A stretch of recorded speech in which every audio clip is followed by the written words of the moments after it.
પંચમહાલ જિલ્લાના કાલોલ તાલુકાના વેજલપુર ગામમાં હોદ્દેદારો એટલે કે ગ્રામ પંચાયત અને જાગૃત નાગરિક દ્વારા આક્ષેપ પ્રતિ આક્ષેપનો વરસાદ શરૂ થઈ ગયો છે। જાગૃત નાગરિકો કહી રહ્યા છે અમારા ગામમાં વિકાસ નથી થતો, ત્યારે ગ્રામ પંચાયતના હોદ્દેદારો કહી રહ્યા છે અમે વિકાસના કામો કરીએ છીએ, પરંતુ તે કામોને રોકવા માટે જાગૃત નાગરિકો અને કોંગ્રેસના કાર્યકરો આ વિકાસના કામને અટકાવી રહ્યા છે। શું છે સમગ્ર મામલો, આવો જોઈએ આગળ વિડીયોમાં।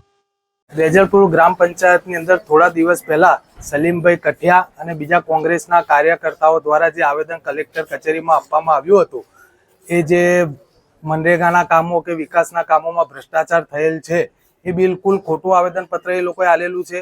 અને વેજલપુરની અંદર જેટલા બી વિકાસના કામો થાય છે એમાં અડચણરૂપ આ ખાલી કોંગ્રેસના માણસ બે ચાર જે રહ્યા છે એ જ આવેદનપત્ર આપવા આવે છે વારે વારે, અને ભ્રષ્ટાચાર થયો છે એ જ કર્યા કરે છે। આગળ પાછળ તાલુકાની અંદર બધી જ જગ્યાઓ ઉપર એમનો જ ભ્રષ્ટાચાર કરીને બધા ગામોને બદનામ કરે છે, અને વેજલપુરની અંદર એક નંબરનું કામ થાય છે અને કમ્પ્લીટ થાય છે કામો, અને તો બી ભ્રષ્ટાચાર થાય છે અને વારે વારે અધિકારીઓને હેરાન કરવાનું, જિલ્લાની ટીમો તાલુકાની ટીમો તપાસ કરીને જાય છે, અને વારે વારે 4-5 વાર તપાસ કર્યા છતાં બી એક જ આવેદન આપવા આવે છે કલેક્ટરને, તાલુકામાં ડીડીઓ સાહેબને કે ભાઈ ભ્રષ્ટાચાર થયો છે, ઓછું કામ થયું છે, કામ વ્યવસ્થિત થાય છે તો બી આ લોકોને કશું એ પડેલી જ નથી। સાહેબો હેરાન થાય છે અને વેજલપુરની અંદર કામ એ કમ્પ્લીટ થાય છે તો બી આખું ભ્રષ્ટાચાર એમ જ કરી રહ્યા છે।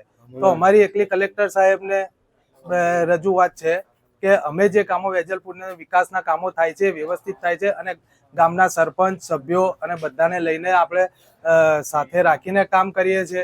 એટલે મારી વિનંતી છે કે ભાઈ કલેક્ટર સાહેબને કે આ જે અમારું આવેદનપત્ર આપેલું છે એનું જરી નિરાકરણ આવે એ અમારી નમ્ર વિનંતી છે। શું નામ તમારું? નિશાંતભાઈ શાહ, વેજલપુર ગ્રામ પંચાયત વોર્ડ નંબર 5ના સભ્ય અને ઉપપ્રમુખ, કાલોલ તાલુકા ભાજપ। મારું નામ સલીમ મોહમ્મદ કઠિયા, 23 વેજલપુર તાલુકા પંચાયતના અપક્ષ સભ્ય। શું રજૂઆત તમારી છે?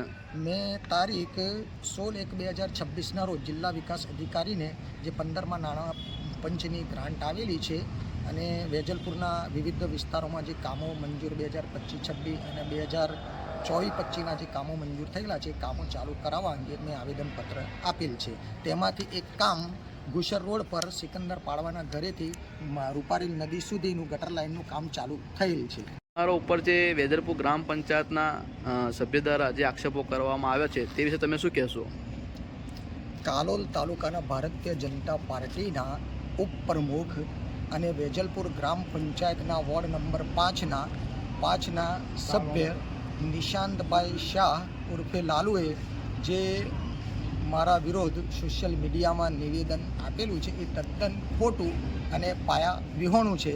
15મા નાણાં પંચની અંદરથી જે વિકાસના કામો મંજૂર થયેલા છે એ કામો અટકાવવા માટે આજ દિન સુધી મેં કોઈ એવી ખોટી અરજી કરેલ નથી, અને હું અપક્ષ છું, હું કોઈ પાર્ટીનો માણસ નથી।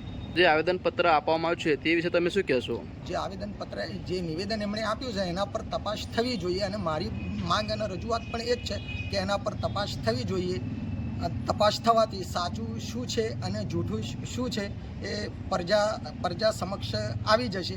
અને મેં જે મનરેગા યોજનાના 25 કામોની તપાસ માગેલી, જેની અંદર ભ્રષ્ટાચાર અને ગેરરીતિ થયેલી, તે અંગે ગોધરા તાલુકા ટીડીઓ સાહેબે તપાસ કરેલ છે। તેનો તપાસ રિપોર્ટ જાહેર કરવા તેમજ સાર્વજનિક કરવા માટે મેં મારા લેટર પેડ પર જિલ્લા પંચાયતની અંદર જિલ્લા વિકાસ અધિકારીને લેખિત આપેલ છે।